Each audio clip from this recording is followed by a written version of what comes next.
കല്ലാടി ദുരന്തത്തിൽ മരിച്ചവരുടെ ആശ്രിതർക്ക് 5 ലക്ഷം രൂപ സഹായം പ്രഖ്യാപിച്ച് സർക്കാർ. പരിക്കേറ്റവർക്ക് പരിക്കിന്റെ സ്വഭാവം അനുസരിച്ച് 2 ലക്ഷം രൂപ വരെയും സഹായം നൽകും. അന്വേഷിക്കാൻ വിദഗ്ധ സമിതിയെ രൂപീകരിക്കാനും ഉത്തരവായി. വിനിൽ ലീലയാണ് വിവരങ്ങളുമായി ചേരുന്നത്. വിനിൽ, ഏത് രീതിയിലാണ് അവർക്കിപ്പോൾ സഹായം നൽകാനുള്ള തീരുമാനം ഉണ്ടായിരിക്കുന്നത്?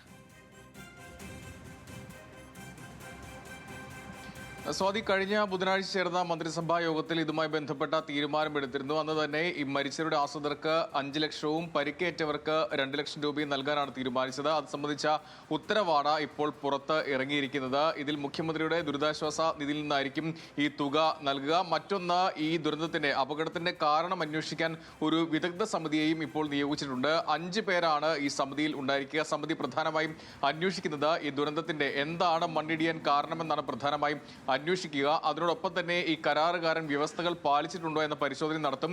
കേന്ദ്ര സംസ്ഥാന സർക്കാരുകൾ പാരിസ്ഥിതിക അനുമതി നൽകിയിട്ടുണ്ട്. കേന്ദ്ര വനം മന്ത്രാലയം ഫോറസ്റ്റ് ക്ലിയറൻസ് നൽകിയിരുന്നു. ഇതൊക്കെ പരിശോധിക്കാനാണ് ഇപ്പോൾ തീരുമാനിച്ചിരിക്കുന്നത്. ഈ സമിതിയിൽ വിദഗ്ധ സമിതിയിലുള്ളത് ജിയോളജിസ്റ്റ് ആയിട്ടുള്ള CP രാജേന്ദ്രൻ ഉണ്ട്. അതോടൊപ്പം തന്നെ എക്കോളജിസ്റ്റ് ഉണ്ട്. അതോടൊപ്പം തന്നെ ചീഫ് വൈൽഡ് ലൈഫ് വാർഡൻ ഇതിലുണ്ടാകും.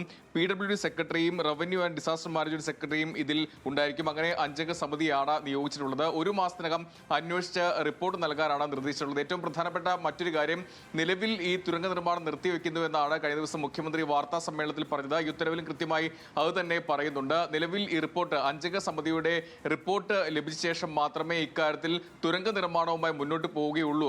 അങ്ങനെ പോയാൽ മതി എന്നൊരു നിർദ്ദേശവും ഈ ഉത്തരവിൽ പറയുന്നുണ്ട്. 1 മാസത്തിനകം ഒരു മാസത്തിനകം റിപ്പോർട്ട് നൽകാനാണ് ഈ ഉത്തരവിൽ പറയുന്നത്. ഇന്നലെ രാത്രി മറ്റൊരു ഉത്തരവ് കൂടി ഇറങ്ങിയിരുന്നു. നേരത്തെ അവിടെ തുരങ്ക നിർമ്മാണവുമായി ബന്ധപ്പെട്ട മണ്ണ് കൂട്ടിയിട്ടുണ്ട്. ആദ്യഘട്ടത്തിൽ ആ മണ്ണ് ഒലിച്ചിറങ്ങി അപകടമുണ്ടായി എന്നുള്ളതായിരുന്നു വിലയിരുത്തൽ ഉണ്ടായിരുന്നത്. പിന്നീടാണ് അവിടെ മണ്ണിടിച്ചിൽ ഉണ്ടായി എന്ന റിപ്പോർട്ടുകൾ വരുന്നത്. ആ മണ്ണ് എങ്ങനെ നീക്കം ചെയ്യാമെന്ന് പരിശോധിക്കാൻ ഒരു വിദഗ്ധ സമിതിയെ ഇന്നലെ നിയോഗിച്ച് സർക്കാർ ഉത്തരവായിരുന്നു.